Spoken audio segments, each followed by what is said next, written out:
तो साथियों नमस्कार, स्वागत है आप सभी का बिहार बोर्ड एकेडमी पे। तो बहुत दिन के बाद वीडियो अपलोड हो रही है और कुछ एंगेजमेंट की वजह से मैं वीडियो अपलोड नहीं कर रहा था।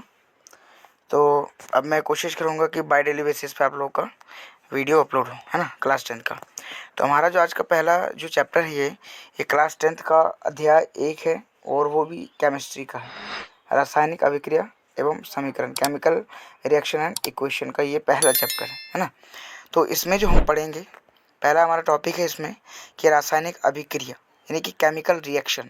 केमिकल रिएक्शन कहते किसको है ना, रासायनिक अभिक्रिया, केमिकल रिएक्शन किसको कहते हैं, ये हम लोग जानेंगे, इसका डेफिनेशन जानेंगे। तो केमिकल रिएक्शन किसको कहेंगे, जब कोई पदार्थ है ना अकेले ही या किसी अन्य पदार्थ से क्रिया करके भिन्न गुण वाले एक या अधिक नया पदार्थ का निर्माण करता है, उसे हम क्या कहते हैं, रासायनिक अभिक्रिया करते हैं। कहता है कि जब कोई भी पदार्थ अकेले यानी कि कोई भी पदार्थ हो और वो अकेले या किसी अन्य पदार्थ से क्रिया करके और अलग गुण वाला एक नया पदार्थ बनाएगा, वही क्या कहलाएगा, रासायनिक अभिक्रिया कहलाएगा। और उसके साथ में अगला है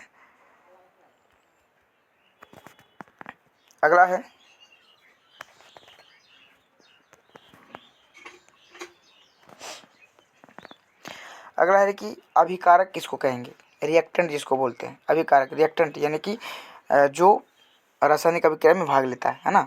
तो जो पदार्थ रासायनिक अभिक्रिया में भाग लेकर क्या करता है, नया पदार्थ बनाता है, क्या करता है, नया पदार्थ बनाता है, उसे ही हम क्या कहते हैं, अभिकारक कहते हैं। यानी कि जो अभिक्रिया में भाग ले रहा है वही पदार्थ क्या होगा, अभिकारक होगा।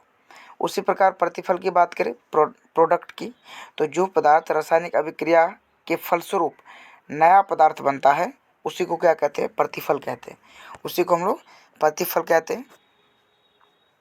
एक एग्जाम्पल है, एक उदाहरण है कि जब हाइड्रोजन है ना, जब हाइड्रोजन और क्लोरीन के मिश्रण को यानी कि दोनों के मिश्रण का जब रिएक्शन करवाते हैं सूर्य के प्रकाश में रखकर, तो दोनों परस्पर अभिक्रिया करके क्या करता है, हाइड्रोजन क्लोराइड बनाता है ना, क्या बनाता है, हाइड्रोजन क्लोराइड।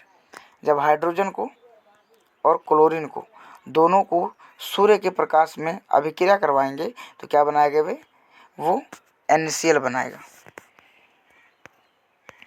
यानी सोडियम क्लोराइड बनाएगा।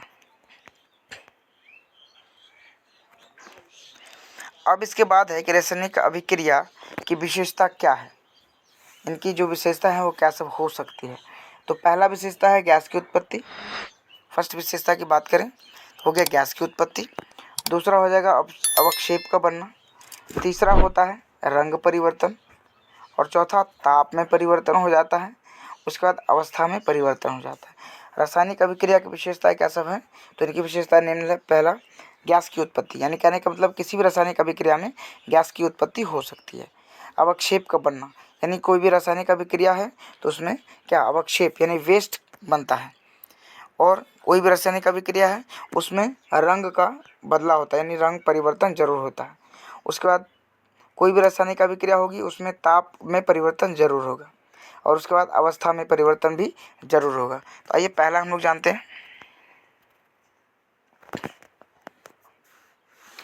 पहला कहता है कि किसी भी गैस की उत्पत्ति में कहता है कि कुछ रासायनिक अभिक्रिया ऐसी भी है, कुछ रासायनिक अभिक्रिया ऐसी भी होती है जिनमें कोई गैस उत्पन्न नहीं होता, है ना, कोई भी गैस उसमें उत्पन्न नहीं होता। कोई भी ऐसी रासायनिक अभिक्रिया है जिसमें कोई भी गैस उत्पन्न नहीं होगी और किसी में गैस उत्पन्न भी होगी। जैसे हमारा दानेदार जस्ता की अभिक्रिया अगर तनु हाइड्रोक्लोरिक अम्ल से कराएंगे तो हाइड्रोजन गैस निकलती है, क्या होती है,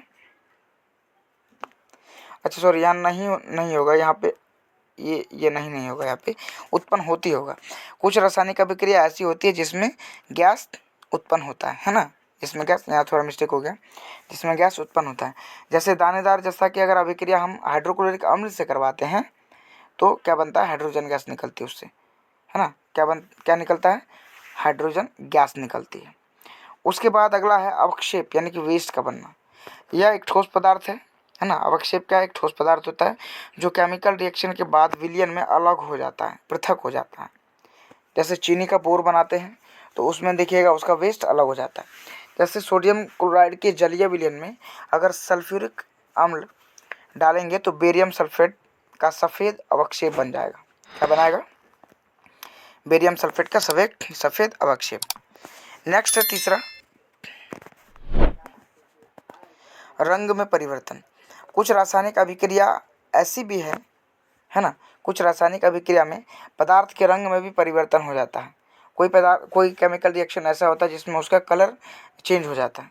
जैसे अगर पोटाशियम परमैंगनेट के बैंगनी रंग है ना, पोटाशियम परमैंगनेट कैसा रंग का होता है? बैंगनी का। तो इसके बैंगनी रंग के विलयन में अगर थोड़ा थोड़ा नींबू का रस हम डालते हैं तो विलयन का रंग कैसा हो जाता है? धीरे धीरे गायब होने लगता है, यानी कि रंग उसका परिवर्तन होने लगता है, चेंज होने लगता है।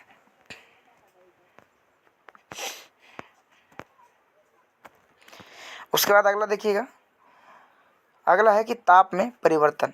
ताप में भी परिवर्तन होता है। क्या ताप में, टेम्परेचर में मतलब परिवर्तन हो जाता है? कहता है कि कुछ रासायनिक अभिक्रिया के फलस्वरूप ताप में भी परिवर्तन हो जाता है। क्या होता है? ताप में भी परिवर्तन होता है। जैसे कि यदि अगर काली चूना के एक ढेले पर जल को गिरा दिया जाए तो पर्याप्त मात्रा में ऊष्मा उत्पन्न होती है। या फिर काली चूना को अगर किसी बाल्टी में रख दिया जाए, उसमें पानी दीजिएगा तो उसमें देखिएगा टेम्परेचर खुद ब खुद निकलने लगता है, यानी ताप वो खौलने लगता है। तो कहने का अर्थ है कि कुछ रासायनिक अभिक्रिया के फलस्वरूप क्या होता है? ताप में परिवर्तन होता है। जैसे यदि काली चूना के एक ढेले पर जल गिरा देंगे तो वो पर्याप्त मात्रा में क्या होगा? ऊष्मा निकलेगा उससे। जिससे क्या होता है कि अभिक्रिया का मिश्रण ताप बढ़ जाता है, यानी कि टेम्परेचर बढ़ जाता है। और इस अभिक्रिया को क्या कहते हैं? ऊष्माक्षेपी अभिक्रिया, है ना। इस अभिक्रिया को ऊष्माक्षेपी। और इसी के विपरीत देखिएगा कि एक परख नली में अगर थोड़ा सा अमोनियम क्लोराइड लेकर उसमें बेरियम हाइड्रोक्साइड का विलयन, है ना, बेरियम हाइड्रोक्साइड का विलयन डाल देते हैं तो उसके फलस्वरूप क्या बनेगा? बेरियम क्लोराइड बन जाता है। और बेरियम क्लोराइड, और उसमें क्या होता है? जल बन जाता है।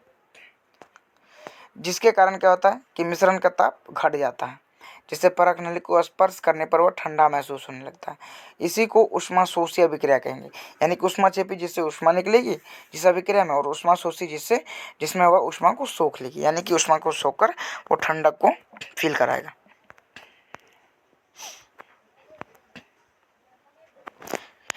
और हमारा एक लास्ट गुण क्या है कि अवस्था में परिवर्तन, है ना।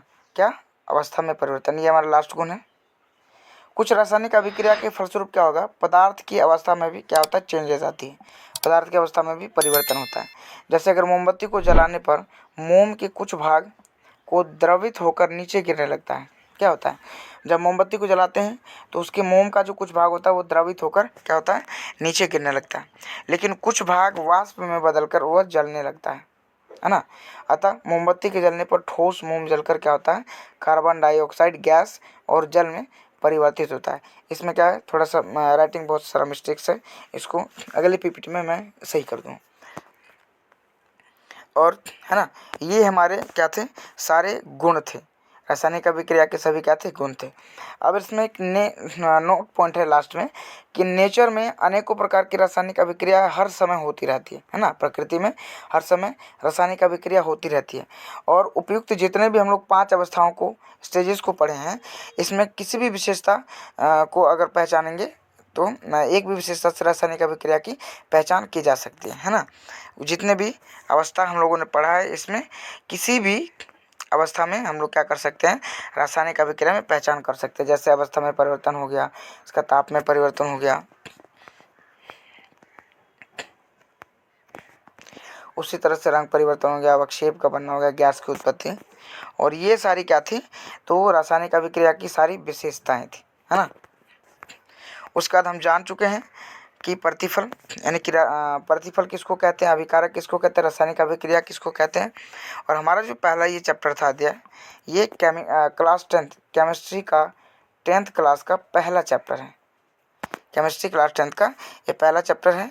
और इससे आगे जो है हम लोग आगे वाली वीडियो में ज़रूर देखेंगे। कोशिश रहेगा मेरा कि मैं बाय डेली आप लोगों के लिए वीडियो लाता रहूँगा। तो मैं लास्ट में एक बार बता दूं कि अगर आप हमारे चैनल पर नए हैं, बिहार बोर्ड अकेडमी के चैनल पर नए हैं, तो आप चैनल को सब्सक्राइब कर लीजिएगा, बेल आइकन भी प्रेस कर लीजिएगा, क्योंकि ये चैनल पूर्ण रूप से बिहार बोर्ड को समर्पित है। और हम लोग लेटेस्ट अपडेट भी लाते रहेंगे बिहार बोर्ड से रिलेटेड, है ना। और उसके बाद मिलते हैं हम लोग अगले क्लास में। तब तक के लिए वीडियो में सभी का बने रहने के लिए धन्यवाद। जय हिंद।